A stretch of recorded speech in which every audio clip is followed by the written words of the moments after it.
podcast, we explore the journeys of global leaders. We get behind the scenes, how they got there. And as we do that, we uncover some of the hidden stories about sacrifices, stories of how they had to realign, stories about what happens behind the scenes, their community, their coping mechanisms, some of the hard things. And so we're very happy you're here. And we have a very exciting guest this morning. And we're looking forward to some of the conversations, right, Stacey? Yes. Guys, I don't know if you know how professional Denise is to have just pulled off that introduction. That's impressive. It's impressive because if you knew what we were doing 2 minutes before. Oh boy. We can't. It's we too will early. share that via the insider access. Okay. So as we know, I'm Stacey Luces, joined by my co-host Denise and co-founder, Williams. Denise Williams. We are joined by Naresh Samlal, who I will introduce in just a second. But as we all know, the journey to something meaningful is rarely linear. We would love to think that the success arc is flawless. It's not. It's bumpy and messy. And it also requires discipline, patience, and most importantly, the ability to make decisions without full certainty, which makes a lot of us uncomfortable. So the added complexity of the responsibility of leading people through things they are uncomfortable with, in this case, IT, as you will hear, but also leading ourselves as Caribbean diaspora leaders, makes a lot of this a worthwhile conversation. Today's conversation is going to sit at that intersection between leadership and systems and self.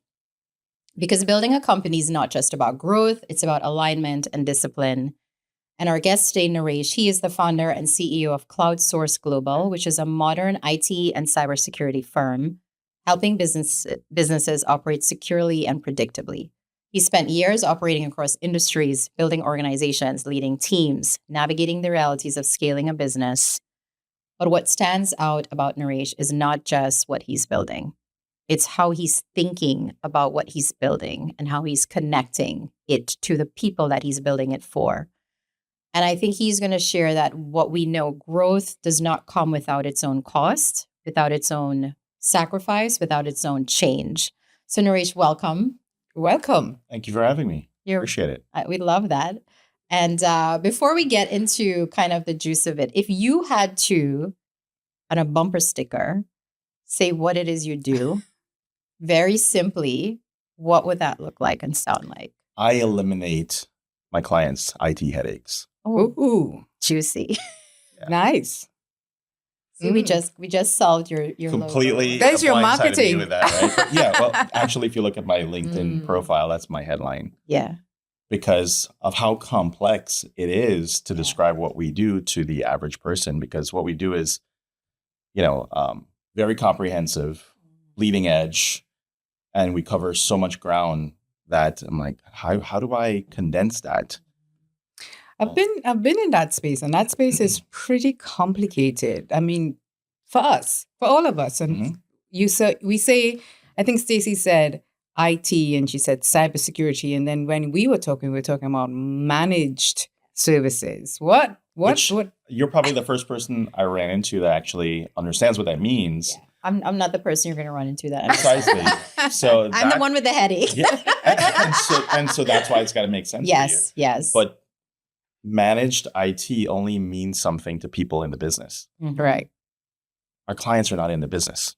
No. So I try not to use language that stereotypical IT people use because we already have that God syndrome, right? Mhm. IT people already have this stigma around making you feel emasculated or, asking dumb questions, things like that. So that's not who we are. Mhm. That's as humans, that's not who we are as a culture, as the folks that make up my organization.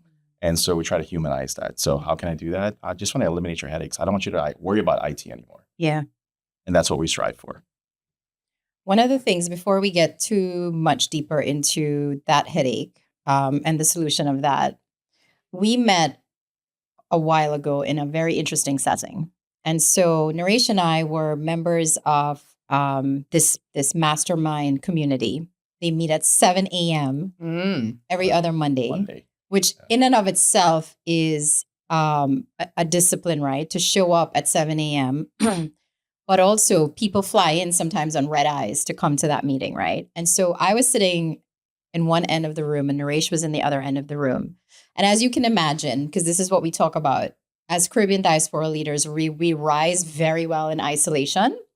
And then we sit in rooms where there's nobody else looking like us. Well, in that morning, that dark morning in January, Dark, cold, and I very looked early. over and I was like, oh, somebody that actually looks like me. But honestly, I couldn't peg where you were from. So I didn't even think about it. Yeah. And you didn't have an accent, much like me when I'm in those situations, which is another layer we'll peel back. But you and I immediately connected after for 30 seconds. And I'm telling this story deliberately because that is how it is for a lot of us in the diaspora. We touched base for maybe 30 seconds to a minute. We exchanged contact information. And I would say we've become friends since then. Mhm. But also, we've met each other's spouses. We support each other's businesses and all of those things. And I want to say that, one, we need more of that. But take me back to your experience as a Caribbean diaspora leader in those rooms, and not only the experience we had, but what is navigating that like for you? I grew up in this space. So I've created these layers on the outside that I guess I'm kind of numb to until lately as we're having these conversations, and because of Whistler, right? I almost kind of buried the person inside of me when I enter these rooms. I'm just, the guy that's going to come in and knock it out of the park. That's kind of how I approach those things. So I come in very confident, but I built that. We You created it. created that Mhm. over the years, and so today I don't really think about it. I come in. You may already know who I am when I walk into the room, right? And that's a lot of marketing and a lot of brand building and personal It's branding. performance management to some Absolutely. extent, right? On display, Yes, right? yes.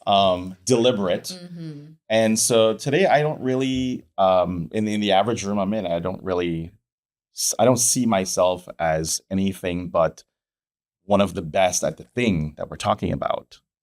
But deep down is the person who grew up very humbly in the Caribbean, that are the most, the fondest memories that I have, the most humbling, that I can't share with anybody in the room, that they can't understand what that's like. And it's not that they don't have humble beginnings themselves, but we don't have that common denominator to kind of talk about some of those things.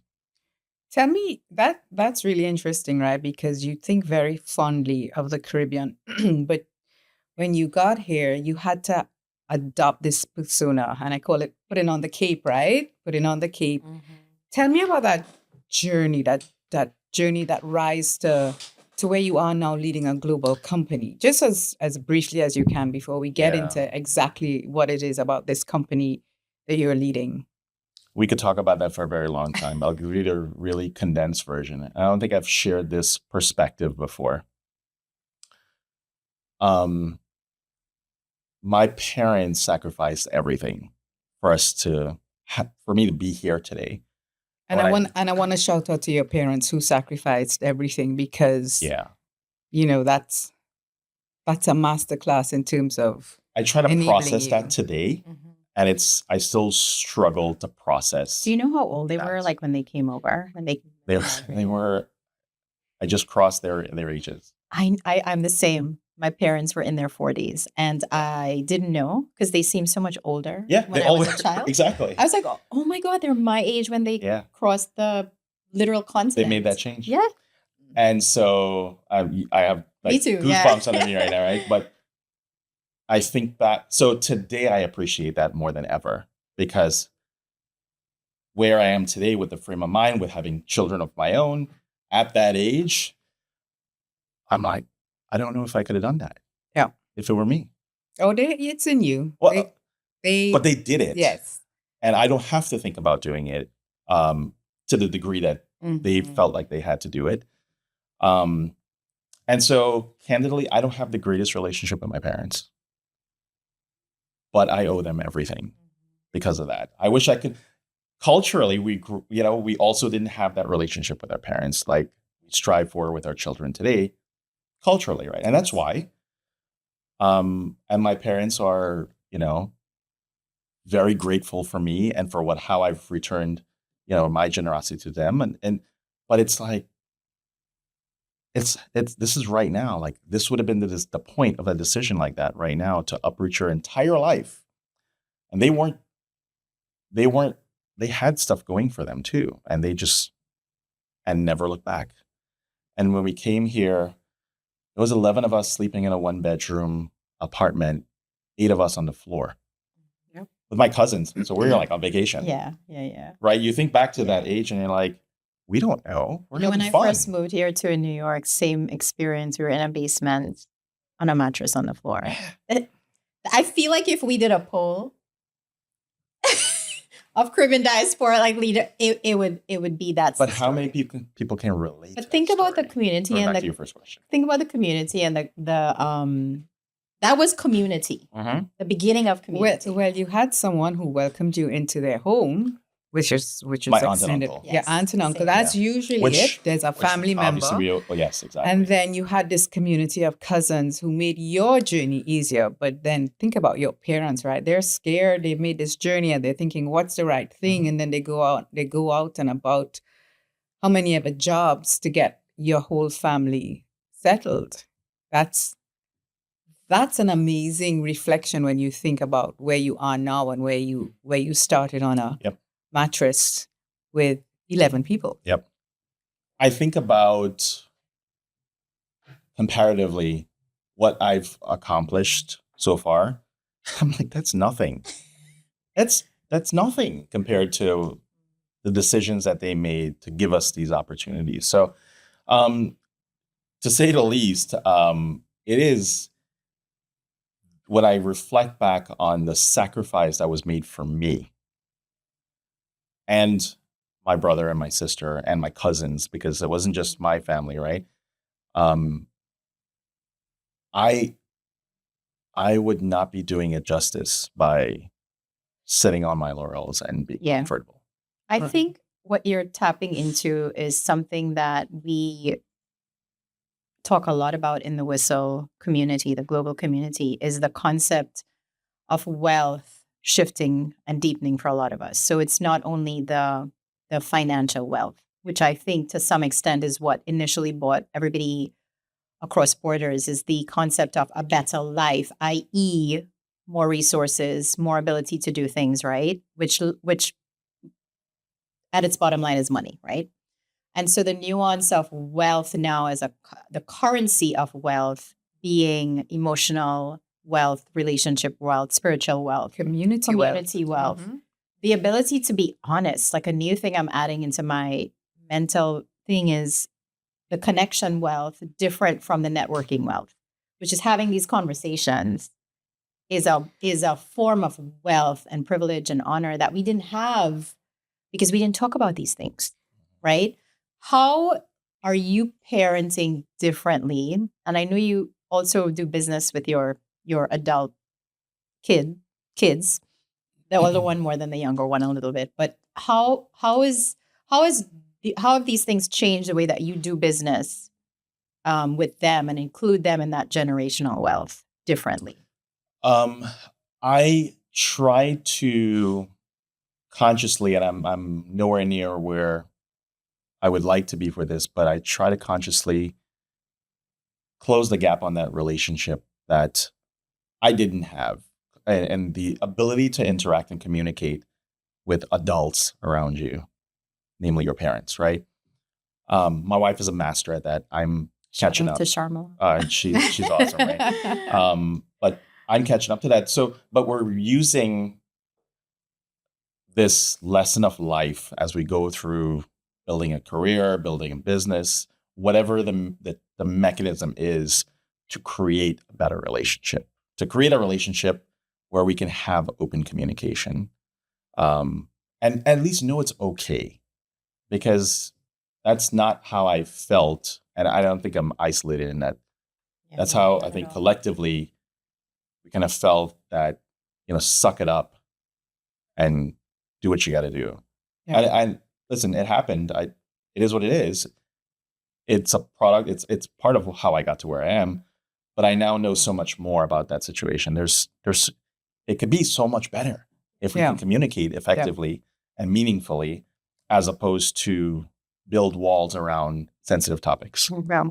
And that's what we're doing here, right? We wanna pull back the layers on some of those taboo conversations, because I think, Stacey, we all have, and Naresh, we all have those stories, or we know those stories where we came in as immigrants. We didn't think much about it.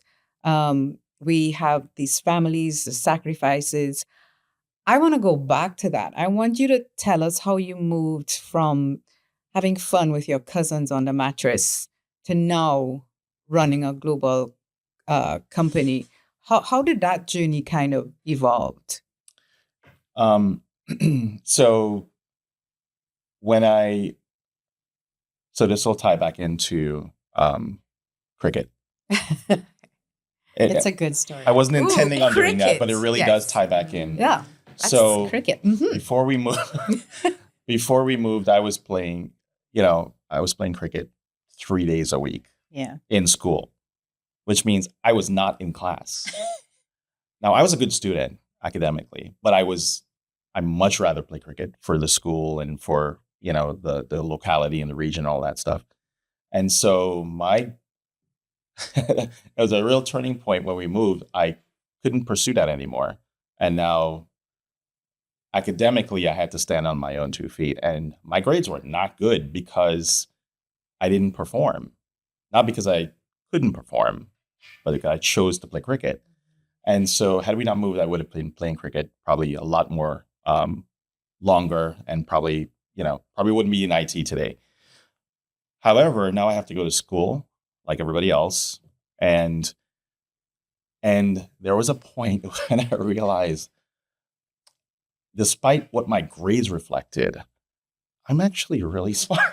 Like, I know a lot. Like, I'm still much more advanced than the kids in my grade level. And I just redirected all of that energy from cricket into now my school. Graduated early, got my first computer, decided, okay, this is what I want to do for the rest of my life. And so early enough, found the thing that attracted me the most that I can apply my passion into, just dove head first. And that community that I had, which was my close-knit family around me at that time, against all the odds, is what kind of was my driver to just go just absorb it all, take it all in like a sponge, just soak up all opportunities, learn. Like, I forgot cricket. But that energy and that application towards that passion got redirected into technology. And so I never went to college. I decided that during that time, a college education was not as valuable as experience in the field. And I did that because I felt 4 years of experience in technology was more valuable than a degree. Especially that during was that time. Yeah, that Yes. period was really for technology. Yeah. Yes. Yeah. The experience mattered more than Sure. the paper. And it was like being on the cusp of a new. It was Yeah. early. It could have gone in so many different ways. But it was hot. And so I'm like, I'm on this. Let's go. And I pursued it. I just went head first. I want to deepen the question, right? And build on what you're saying. So, like you, came early, same kind of similar story, but the thing I missed in the translation of success, because remember, we put on the cape now, right? So we're top of the class, getting the internships, moving up in corporate very quickly, probably younger than most of our peers, because we have that gene. And I didn't until I would say a couple of years ago when I did my own rebrand of myself and like really, really went into entrepreneurship. And Denise and I, we've talked about this a lot. You almost go back to your roots to figure out what the superpower is that you didn't realize you were pulling from that power source the whole time. Yeah. And then how do we activate it more now because we're in the season where we are also thinking about legacy and what we leave behind. What did you forget was your superpower, but you were maybe using it the whole time? Yeah, I didn't. Yeah, But now that we've turned that light on together, yeah. now you're like, shit, I'm in it differently. The light bulb just went off for me as you were saying that. So for me, it was this underdog mentality. Oh, love that. It was my everyone in that 11-bedroom apartment versus the world. That's what it was. I was going to school for the first time, to high school for the first time. Every interaction I had was for the first time. Yes. And everything was new. And it was absorbing this new ecosystem, but I'm not new. And I was trying to balance, where do I fit in all of this? And around the peer group that I was in, because of my age, I started realizing, I think I have an advantage here. Now, this is unique. I didn't look at it as I have a disadvantage, because it's perspective, right? It is perspective. I guess I always had the optimistic view of things, and the underdog again, and take it from cricket or whatever I did. I have this mentality in me that I don't play to participate. I play to annihilate. And Ooh. I could articulate it today, but that's all my masculine energy got shit out. Yeah. Well, this, that's just the It energy I is, had in. yeah. there's a couple of things to unpack there that I think is fascinating, right? The first thing you said is you didn't see your circumstances as a disadvantage. Love that. That is really, I think that's the mindset of a lot of immigrants who come. We're determined to succeed, there's right? no plan B. There's no plan B. There might be a plan C though, but we'll talk about that in a while. But one, it's your mindset, right? So your perspective. The second thing you talked about really was nobody here is any different from me. Right. In fact, you know what? I think I can annihilate. Literally, I'm like, I can walk all over this. Yes. The world. What do you call it in cricket? A six? Yeah. You bat a six in a team of I'm four. batting six. Yeah. Okay, Stacey. Really? Right. I don't know shit Leave it about at that. cricket. Yeah. Okay, Stacey. But I'll tell you something that's really fascinating about your story too. You also, I think, as you grew into an expert in your field, you were very deliberate about community around you. I want to dive into that a little bit. Because you're talking about really getting ahead of the competition and knowing that there's nothing that anybody could do that you can't do better, no matter what your journey looks like. Yep. But you didn't do it alone. But there's a little bit of an against the grain mixed in there too, right? The decision not to go to college, yes. when a lot of us fall into that we must go. Yes. We must go to university. There's a lot of against the grain. Rebellion gene is strong in this one, right? But talk about some of those against the grain decisions in this evolution, right? Because that's not a normal. No, and not for immigrant kids either, right? You're kind of forced to go into pathways. Go into the expected path, one of the expected path. I'll say this way: one of my mentors, who was my boss, I was VP of IT for a nationwide healthcare company for a while, and he told me, "You're the type of guy that runs to the fire when everybody else is running from it." I'm like, I like. You like the fire. Yeah. It's hot in here. That makes yes.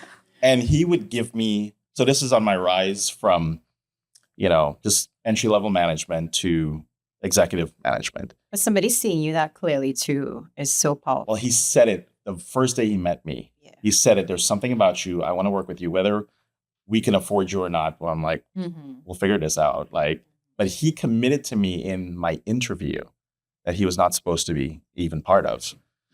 And I'm like, there's something weird about this place, but I like it. I told my wife that. I'm like, I don't know why, but somebody believed in me. And over the 10 years that I worked for him, it became my mission to impress him every single day. And that was the pull for me to it propelled me forward, because he told me it's going to be the worst job I've ever had, because he's going to give me the projects that will build me the most, give me the opportunities that nobody wants but is needed, and they will build me the most. And I took it. I just let me bring it on. I want to talk about that mentor. I remember being a very young manager, and I think she was the chief of programming at the time. We were at a cable company, a telecoms company, and the team would come down into the islands to talk about whatever's happening globally. And she pulled me aside and she said, "Denise, I'm going to give you a piece of advice," because they like the sparks, right? So they saw the spark in you. She goes, "Find yourself a cheerleader among the executive team." And this is something that we're not taught, right? It's somebody pulls you in, somebody sees that spark in you. And of course, again, going against the grain, because I would speak up, because that's what we do, right? We speak up, and it's something that attracts you. But, your first boss saw that spark in you and enabled that spark in you and became your cheerleader. Yep. And I think outside of our family, in the workplace, we all need that cheerleader. Let's right? call it something different. It's a sponsor. Yeah. So we have mentors, That's the corporate cheerleaders, version, and we have, but not the Yeah. sponsor in the sense of, oh, I'm going to give you money to like throw a Yeah. fed. But somebody saying to you, I see this potential in you, this voice, this presence, this confidence, this spark, call it the word we were using. Yep. But going a step further, saying, you know what, I'm going to give you some really hard, I'm going to test your metal. I mean, that's really what it's saying, Yeah. right? I think the common thread too is you have to have the fight in you to accept the challenge. And many Caribbean diaspora leaders annihilate, not to, yeah, I mean, to annihilate. Yeah. So call So it, you rise call, it, yeah, right? You call rise it, to call the it what you occasion. want, right? You can call it a sponsor, you can call it a mentor, you can call it, but somebody, and you have the spark, but if somebody doesn't see that and 100%. enable it, and I think for a lot of the young leaders out there, who is your mentor, sponsor, who's your enabler? And I think that's an important lesson, because that person, you sat in your space and said, I'm going to impress this person every day and break, no matter how hard this job is, I'm going to break this job. I'm going to annihilate this job. There were 4 people in my life. It started with I'll combine my parents. Mm-hmm. And although you don't have that type of communication, they may just say one thing or do one thing that signals that belief. Not just a parent believing in a child, but knowing there is something extraordinary about this, and they want to sponsor that. Mm-hmm. And a lot of us moving here was because of that, Mm-hmm. right? My parents, my grandparents also. That particular mentor, which I have several mentors, but he actively did it. And then my wife. Those are the 4 that, if I look at the different phases, they were introduced at different times and pulled differently. So we talk about community. Okay, one definitely is going to influence community more than the other. It's going to be my grandparents. They were the glue that kept our family together and continue to do so. And they still live true that legacy. And so community, I kind of relate back to them. Professionally, my boss. And my wife's going to just, get me. She's the one that every single day I get up is to go, impress her every day, and make sure I'm doing as much as I can to be the best I can for the people around me, starting with somebody like her and my kids. Yeah. It's fascinating. When I was a child, my mother was a teacher. Shout out to all the teachers there. But she was a teacher, and so she did what she thought was, the way to instill discipline in you. And I can tell you, it is probably one of the reasons I'm so disciplined. And so you come home and it's your time, go outside and play and do whatever you want to do. We had a neighborhood group that we used to go and play with. But at 6 o'clock, you come inside and you do your homework and studies between 6 and 8. And then that happened every single night for most of my childhood. And I'm thinking of your stories with your parents, with your grandparents, with this particular mentor. And it's those early habits that really shape us. I also go back to when you talk about your fond memories, the cricket, what cricket did for you, and then now back into this wider community that you're building here. Yeah.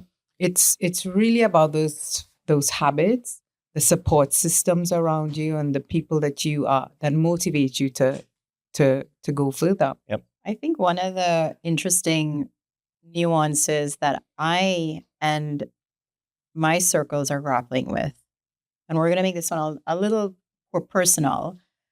So my husband lost both parents very recently, space of 5 months.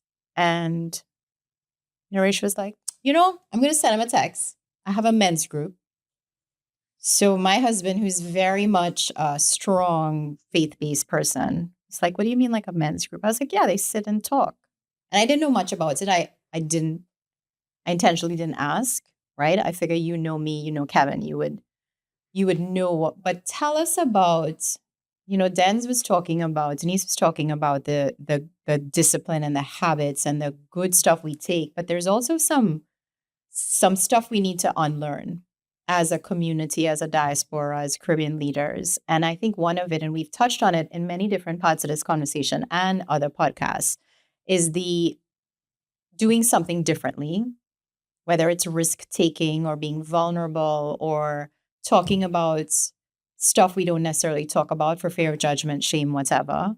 But talk to me about this men's group and like as a very dominant male doing big things, but still talking about, impressing your wife every day and all of that stuff. How do these two parts of you reconcile in your growth journey as a leader? So you asked earlier about how you kind of identify the traits from your childhood that kind of drive today.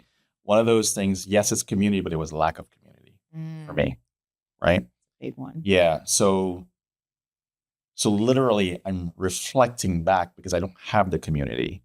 And that is driving me.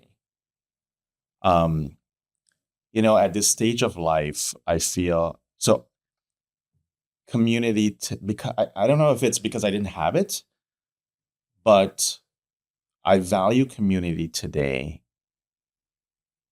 as one of the highest currencies you could have.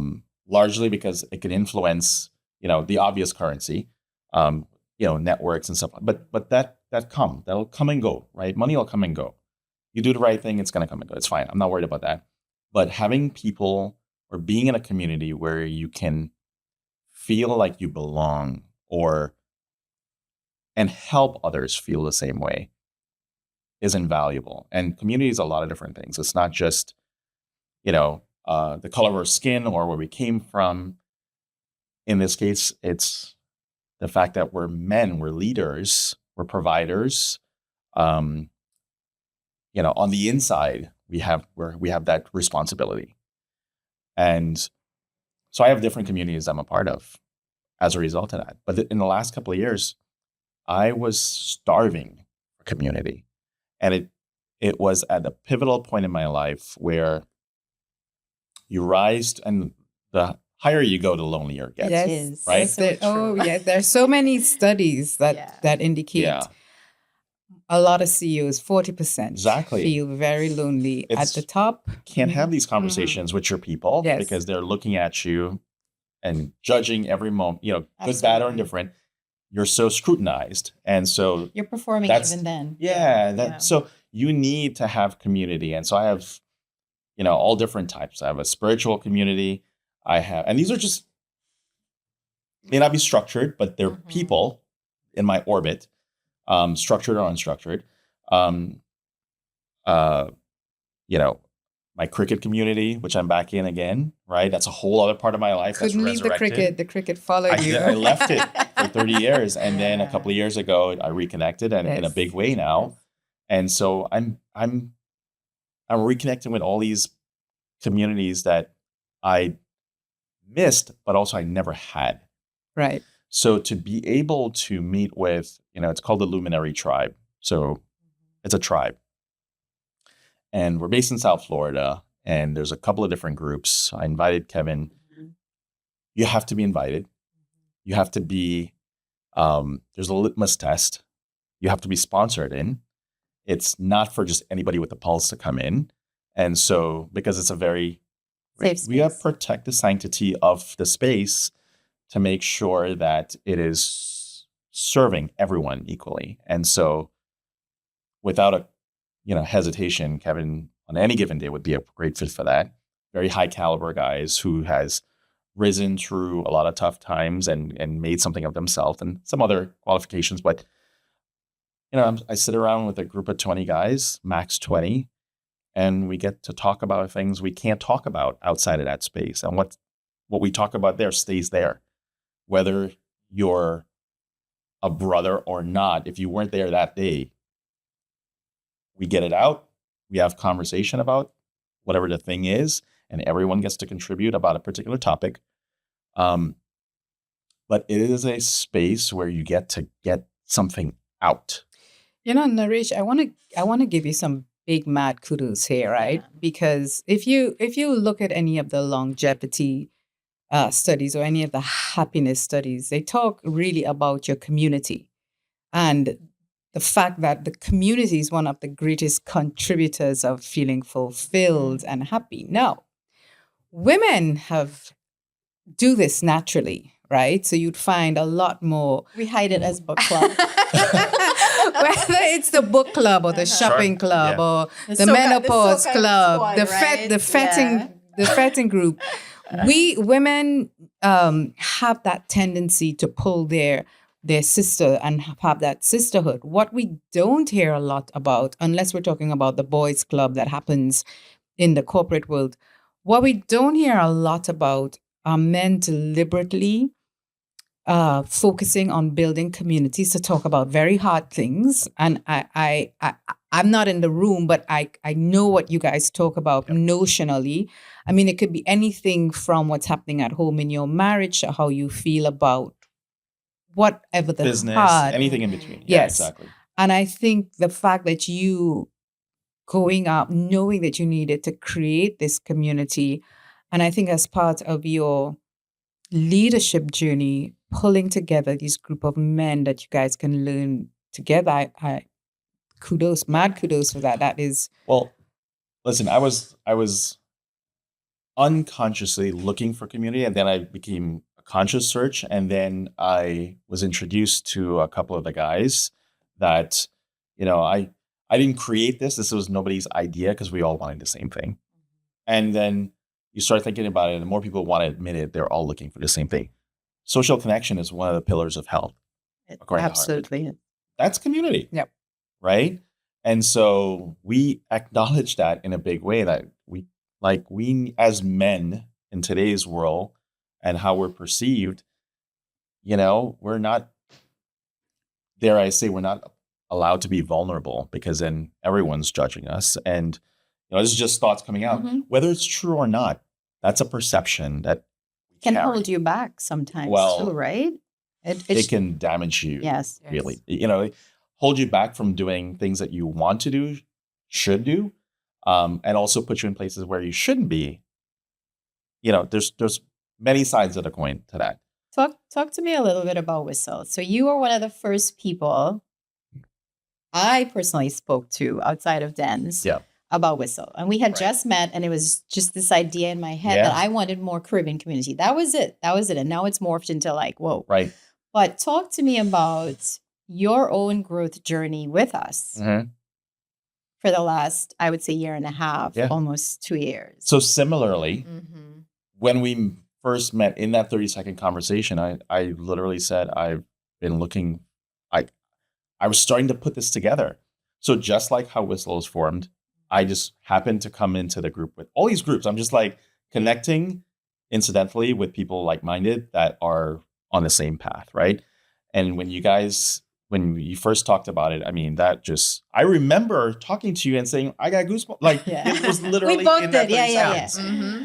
And People so, thought we probably knew each other. exactly. Well, you do. Your Well, You know? yeah, Yeah, right. like recognized. yes, like like, recognizes But it like. was It's a it was a mindset. It's connection yes. as if old friends hadn't seen each other and we just showed up in that meeting. And I've met old friends in that meeting that we didn't have that connection Yeah. with, right? Mhm. But no, during this in a lot of ways, Whistle has been one of those mediums for community that I've been searching for. Again, unconsciously and then consciously, and then to come into, fast forwarding to breakfast, with you guys and a couple others, and to see where it is today, it's been fulfilling as a as a member of the group, and supporting and seeing you guys grow and put it together has just been, I mean, I know how it makes me feel. I can only imagine how, the folks that are coming on board are going to feel relief. There was a time not too long ago prior to this, and this was kind of the pivotal point for me, where I felt like I was so lonely, so lonely. I was like, why am I always the lone wolf in everything I do? And I kind of created that. Yep. In hindsight, right? That's Yep. part of that Well, persistent rise. Yeah, you're rising. You feel you have to do it Yeah. alone. Yes. And you just nobody can understand you, so you go, right? And fine, but then I'm like, this is not life. This is not life. I am not that good that I'm away from everybody else. Right. We should start talking about this. Yeah. It's fascinating, right? We say at Whistle, we want to bring global leaders together who are rooted in the Caribbean. You don't have to be in the Caribbean. You're rooted in the Caribbean. You have interest in the Caribbean. We want to bring these leaders together to fully belong. And that's And do really extraordinary things. and do extraordinary things, right? And I think even, when you talk about, well, why at our last council meeting, we were having some very closed door conversations about how do we as a group Right. cope with what's happening in the world, right? You need those spaces, you need that community. So when we talk about wealth, as Stacey said earlier on, it's about wealth, but it's not just revenue or currency. It's wealth in your community, in your intellect, in your legacy, in your people, Our really, children. in your children. And I want to talk to you a little bit about that, right? It's that because parts of the conversation in that private meeting was around how do we create spaces for our children now? So you have gone through the gamut. You came here, you gave a nod and a shout out to your parents, your grandparents. You, by your sheer audacity, have grown through the system, breaking some of the stereotypes, doing it your way, building community and groups around you to talk about things that men from the Caribbean find it very hard to talk about.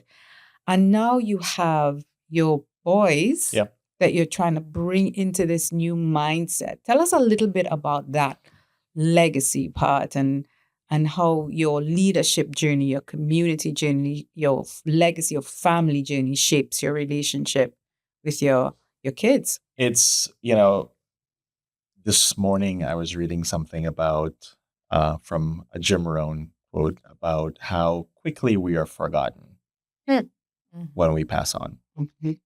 Don't take it too seriously. The things that we chase. Well, what do we leave? Right? Is in the case of our children and the people we influence, the values, the lessons, the education, however you pass that on to them, that's about what you could do, right? Is leave, that will live on, right? And it's not original. We learned it, so we're just passing it on. My kids are everything in the sense of like everything I do, even the things that seemingly are selfish for me, it's to help my state and my mind so I can be more for That them. is so important what you just said. Right? It's not like cricket is a passion I have. They don't have, but it puts me in a place. It makes you more whole. Yeah.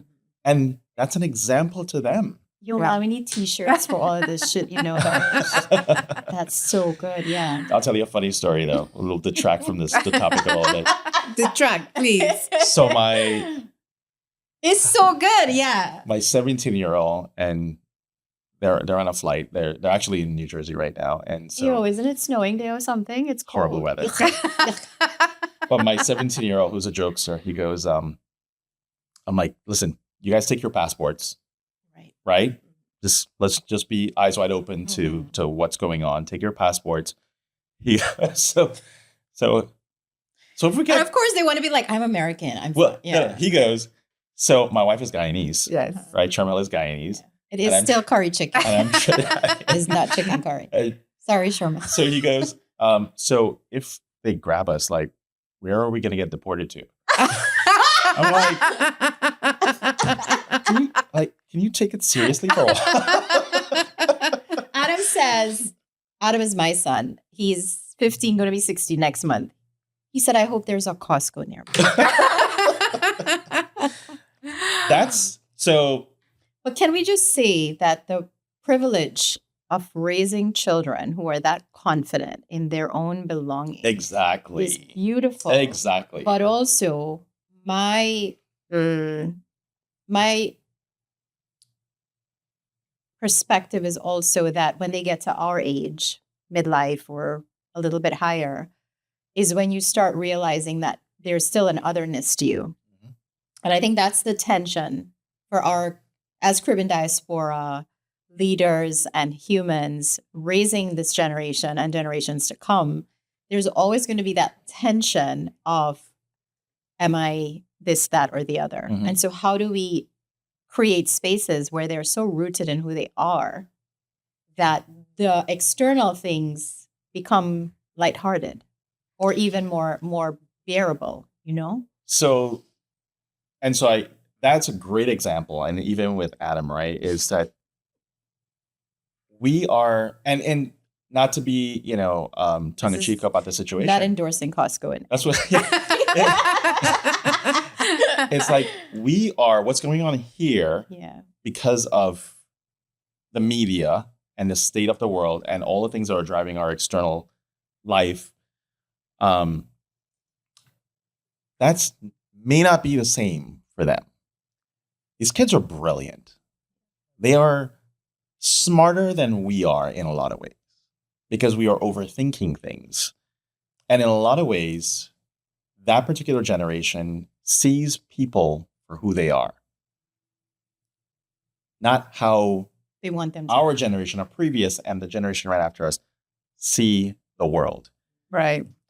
We learn from them as they learn from us, right? Isn't it the most bittersweet thing? So going back to why I say everything about my kids, because they are why I push myself to be better tomorrow, because they are brilliant and they have so much potential to do real meaningful things in the world that we owe ourselves to them to be the best examples we can be, because they're looking and they need the examples. I want to give you an opportunity as a brilliant professional leader in your field to talk about CloudSource a little bit in terms of what impact you hope to have in the community and how the work that you're doing serves your mission.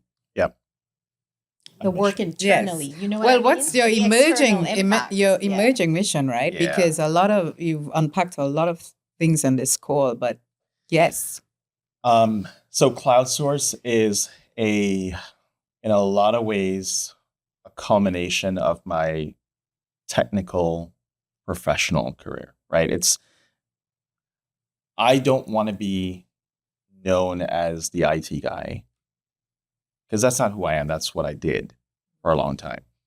And so it's a collection of people like me my staff, people that work with me are just like me. We're not stereotypical IT guys. In a lot of ways, we have personality. We can communicate. We can, make jokes. We're not stuck in a closet. We're not that super introverted persona of an IT guy. In the world we live in today, listen, I'm really good at technology. It's not my favorite topic, believe it or not. It says the IT guy. I know. It's one of those things where, again, I separate the two because of, we live in an AI-driven world, right? It is what it is.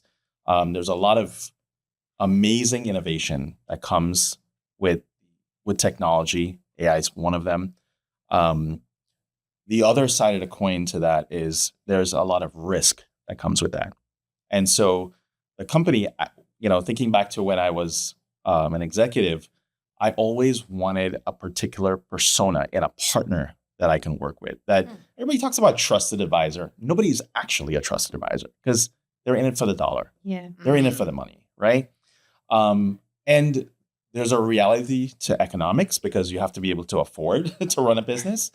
But what we did with CloudSource was build essentially the partner that I always wanted. We are creating that partnership capability. So not just from a technical capability, but from an advisory, somebody you can actually trust. And I always say, don't judge me by the words I say, judge me by my actions, what I actually do. Yeah. It's fascinating, right? Because I was talking to you early on before we started on the podcast. I mean, when you talk about CloudSource and you talk about what you do, right? It's everything from cybersecurity. And yes, we will shout out your videos that make us go, yep, let's think about safety and data security and all of those things. Checking my passwords and stuff. But it's also about the phone systems. It's also about the call centers. It's also about managed security. And for business people who don't quite get it, right? Because there's a lot in there. And it can feel intimidating. It can feel a lot, right? And even for Stacey and I setting up Whistle, right? And we have to look at things like data protection, and we have to look like cybersecurity, and we have to think about, okay, so we're lucky right now in that a lot of what we do can be done out of an office, but at some point in time, that's going to change. That's why we have Naresh.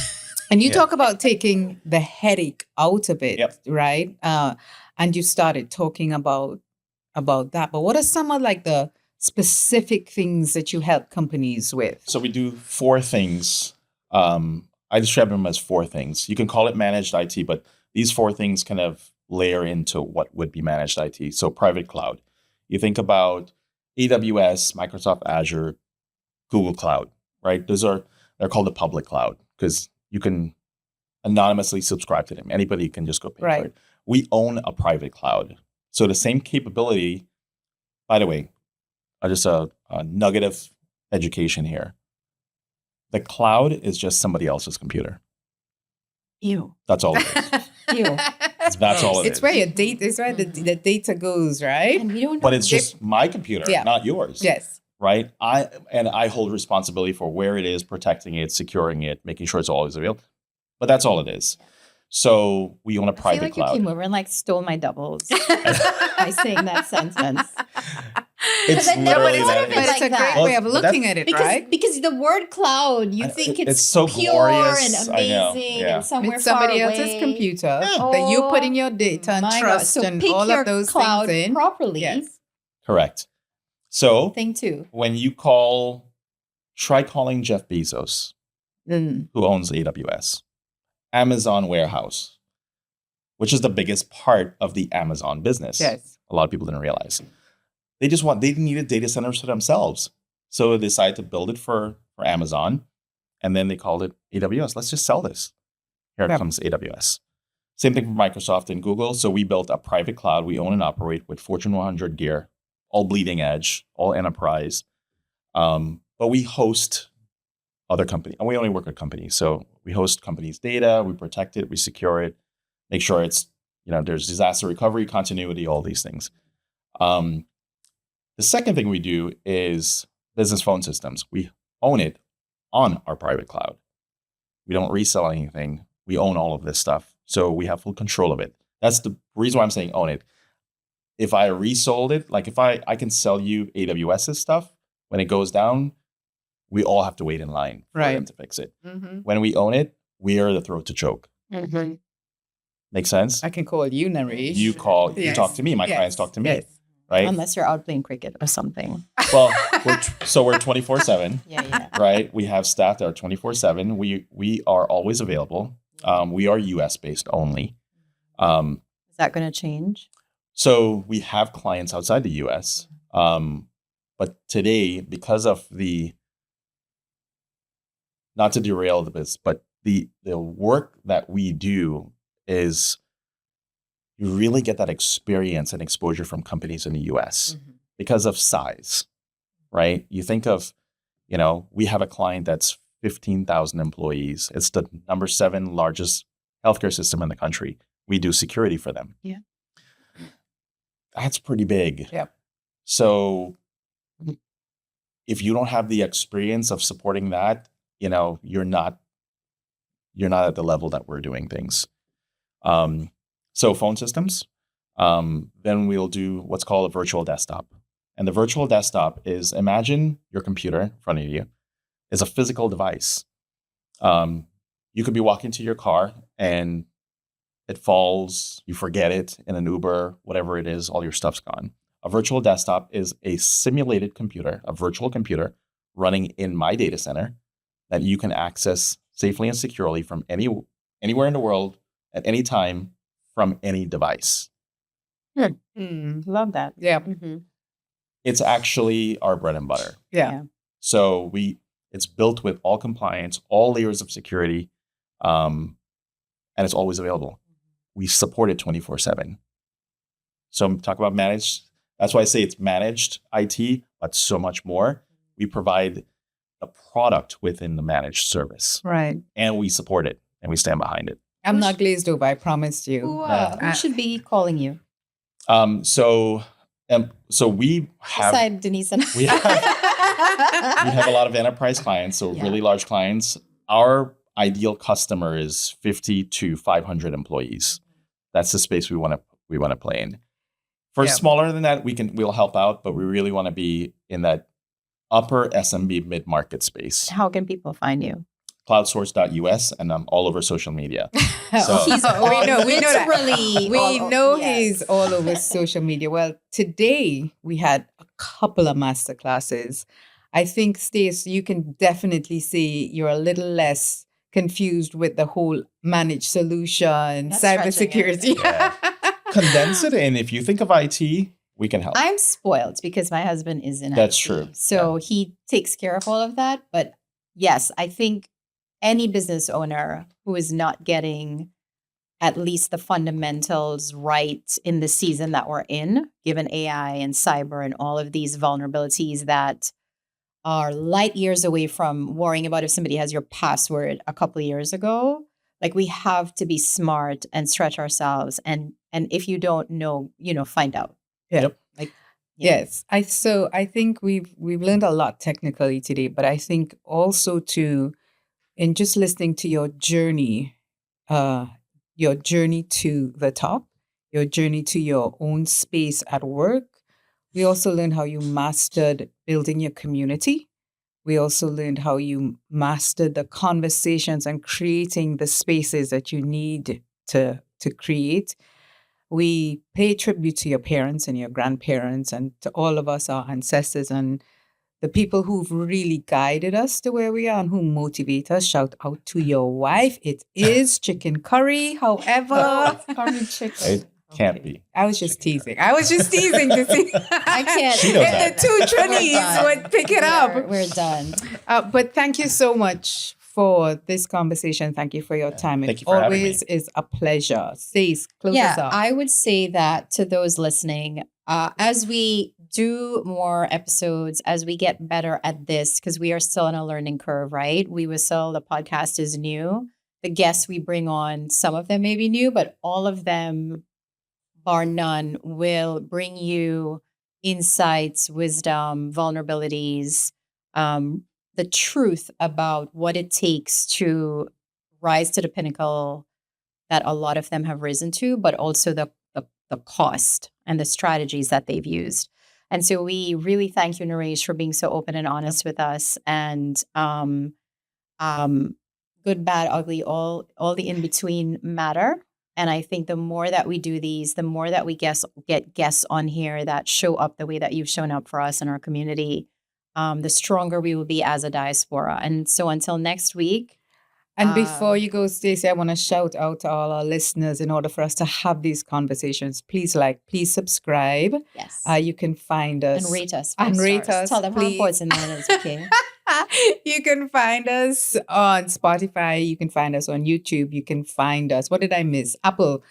So please subscribe, and see you next time. Take care. Take care.